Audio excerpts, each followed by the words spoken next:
ನಾವು ಮಂಡಿ ಪ್ರಾಬ್ಲಮ್ ಇತ್ತು ಸರ್. ಅದು ಸುಮಾರು ಒಂದು 5 to 6 years ಬ್ಯಾಕಿಂದ ಪ್ರಾಬ್ಲಮ್ ಇತ್ತು. ಸೊ ನಾವು ಯಾವುದೋ ಅಲೋಪತಿಕ್ ಟ್ರೀಟ್ಮೆಂಟ್ ತಗೋತಾ ಇದ್ದೆ, ಅದೇ ನಮಗೆ ಅಷ್ಟು ಗುಣ ಕಂಡಿಲ್ಲ. ಆಗ ನಾವು BGRM ಬರಬೇಕು ಅಂತ ಅನ್ನಿಸ್ತು. ನಮ್ಮ ಮನೆ ಇಲ್ಲೇ ಪದ್ಮನಾಭನಗರದಲ್ಲೇ ಇರೋದು. ಇಲ್ಲಿಗೆ ಬಂದೆ, ಡಾಕ್ಟ್ರನ್ನ ಕನ್ಸಲ್ಟ್ ಮಾಡಿದೆ. ಅವರು ಎಡಗಡೆ ಮಂಡಿ ಪ್ರಾಬ್ಲಮ್ ಇತ್ತು, ಅದನ್ನು ಅವರು ಟ್ರೀಟ್ಮೆಂಟ್ ಚೆನ್ನಾಗಿ ಮಾಡಿದ್ರು. ಅದಕ್ಕೆ ಟ್ಯಾಬ್ಲೆಟ್ಸ್ಗಳು ಮತ್ತು ಇದು ಥೆರಪಿ ಎಲ್ಲ ಕೊಟ್ಟರು. ಕಂಪ್ಲೀಟು ಒಂದು 80 to 90% ಗುಣ ಆಗಿದೆ.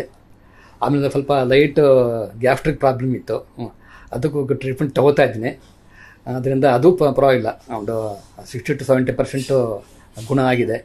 ಆಮೇಲೆ ಎಲ್ಲ ಇಲ್ಲಿ ಇಡೀ ಸ್ಟಾಫ್ ಒಬ್ಬರಿಬ್ಬರು ಅಂತಲ್ಲ, ಎಲ್ಲ ಸ್ಟಾಫ್ನು ತುಂಬ ಕೋಆಪ್ರೇಟ್ ಮಾಡ್ತಿದ್ದಾರೆ ಸರ್. ನಮಗಂತೂ ತುಂಬ ಸಂತೋಷ ಆಗ್ತಿದೆ. ಅದರಿಂದ ನಾವು ಏನೇ ಸಮಸ್ಯೆ ಇದ್ದರೂ ಕೂಡ ಇಲ್ಲಿಗೆ ಬರ್ತೀವಿ, ಇಲ್ಲೇ ಟ್ರೀಟ್ಮೆಂಟ್ ತೊಗೊಂಡು ನಮ್ಮ ಹೆಲ್ತನ್ನು ಕಾಪಾಡ್ಕೋತೀವಿ ಸರ್.